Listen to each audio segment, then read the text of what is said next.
Messieurs, dames, bonjour. Bienvenue sur la chaîne de GD Moto More. Aujourd'hui, on va voir le Jump Starter. C'est un booster à batterie. Donc, faisons le tour de la boîte.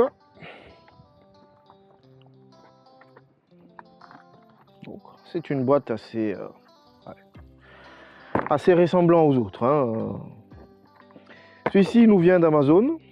Donc c'est une vidéo qui n'est pas sponsorisée. Spécification. Donc une dimension de 180 par 180 par 40 mm. Il charge en 5 volts 3 ampères ou en 9 volts 2 ampères. 5 volts encore une fois en 2 ampères 4. 12 volts 10 ampères ou 12 volts en Jump Starter. USB type C pour le charger. Donc on voit ça tout de suite pendant le déballage de la boîte. Il a une cycle de charge de 3000 charges, donc il y a de quoi faire, il y a de quoi vous dépanner. Il peut fonctionner entre moins 40 à 65 degrés Celsius. Donc voyons tout de suite le contenu de la boîte. En ouvrant la boîte, on a cette magnifique housse de transport et des rangements. Alors, les jaunes, question de goût et des couleurs. Voilà, on l'ouvre, le fameux Jump Starter en elle-même, qu'on puisse, non, c'est bon qu'on puisse voir. Donc, sur cette tranche-là, vous avez le on-off pour mettre en route le booster en elle-même qui va se brancher. Une fois qu'on ouvre, on a le 2 coche qui est ici, c'est pour aller le brancher à votre batterie qu'on va voir tout de suite. Le bouton pour le mettre en route, comme j'ai dit, on-off. USB type C pour le recharger. Et vous avez deux USB, le USB 3.0 et l'USB de 5 volts pour charger toutes sortes d'appareils. Je vous laisse essayer vous-même. S'il est capable de charger une batterie, je pense que vos petits smartphones et autres, il va n'en faire qu'une bouchée. Sur ce côté-là, vous avez un petit panneau LCD d'affichage et également le fonction lampe de poche. Donc, une fois qu'on l'allume, vous voyez bien que la batterie, elle est à 100%. De ce côté-là, vous avez 3 LED. J'appuie sur, voilà, le LED fonctionne. Je ne sais pas si on va bien arriver à voir puisqu'on est dehors là, c'est un peu compliqué. Voilà, donc ça c'est le tour de celui-ci. Il faut appuyer quelques secondes et il s'éteint. Le câble en elle-même, c'est celui qui va aller ici pour pouvoir aller démarrer votre véhicule qui a un problème de batterie. Dès que vous le branchez, il y a un petit LED qui indique l'état de celui-ci.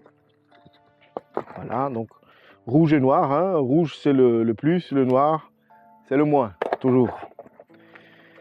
Un câble USB-C à USB-A pour pouvoir le charger. Une petite carte de garantie de chez Amazon. Je vous mets les liens en dessous hein, si vous voulez. Et Monsieur Emmanuel en anglais. Malheureusement, il n'a pas en français. Mais bon, ça, comme j'ai dit, toujours, je ne le lis jamais puisque la fonctionnalité de celui-là est très facile. Aujourd'hui, pour effectuer cet essai, j'ai pris le Scoot à mon fils. Celui-ci avait un petit problème de batterie. Donc on a acheté celui-là, la nouvelle, pour remplacer ce qui est dedans. Mais ça me laisse en même temps l'occasion de tester les Jumper Start, comme ça vous le voyez à l'œuvre. La batterie qui est installée là-dedans, elle est complètement naze, elle est morte de chez morte. On va essayer de se rapprocher un petit peu avec la caméra. Mais bon, ce qui nous intéresse, se trouve ici. Donc c'est une batterie de YTX9BS, donc c'est une batterie assez standard hein, pour quasiment tous les scouts, qui fonctionne pas. Allez, qui est naze, parce que là, si on va essayer de démarrer, il va pas vouloir. Donc, je répète la manip de tantôt. Donc, comme vous le voyez, le tableau de bord est bel et bien allumé. Donc, elle est bien allumée. Il y a l'heure qui est indiquée, le kilométrage, soi-disant. Et hop là. J'essaye de démarrer ou mettre le klaxon. On entend le petit cliquetis du klaxon, mais il n'y a pas assez de tension pour pouvoir le faire fonctionner. Les coches, hein. Maintenant il est en rouge. Donc, je vais l'allumer. Les deux trompeurs.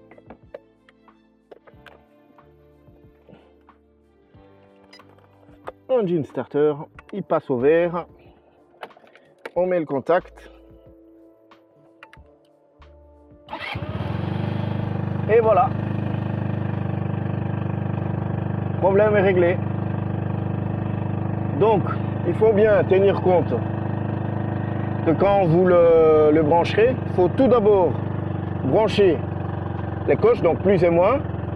Vous allez voir le témoin ici qui passera au rouge. À ce moment-là, vous le brancherez dans le Quick Starter. Ça, par contre, on va l'enlever. Maintenant, on l'enlève, parce qu'on a démarré. Donc, une fois qu'il passe au rouge, comme tantôt, vous le brancherez, vous allumez le Jump Starter et vous y allez. Voilà, démonstration très simple. Je rééteins et puis je vais essayer de redémarrer et vous allez voir que c'est la même chose. Il ne veut pas. On refait le même manip.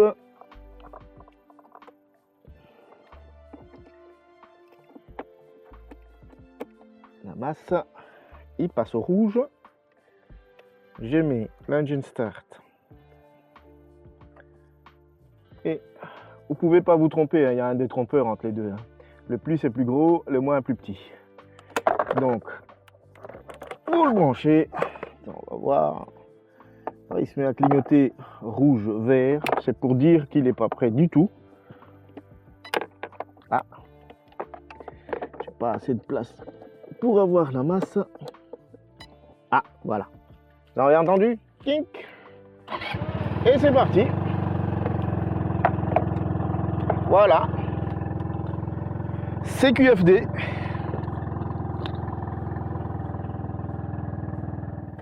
Donc voilà, je vous remercie en tout cas d'avoir regardé cette vidéo jusqu'à sa fin. Cette courte vidéo jusqu'à sa fin. Ceci est quand même, moi je dirais, indispensable aussi. Donc il va faire partie de mon classement des indispensables. Si vous allez partir quelque part en petite promenade, on ne sait jamais, surtout en hiver, que nos batteries commencent très vite à se fatiguer. Hein. Je vous remercie encore une fois d'avoir regardé cette vidéo jusqu'à sa fin et j'espère vous voir lors des prochaines. Au revoir.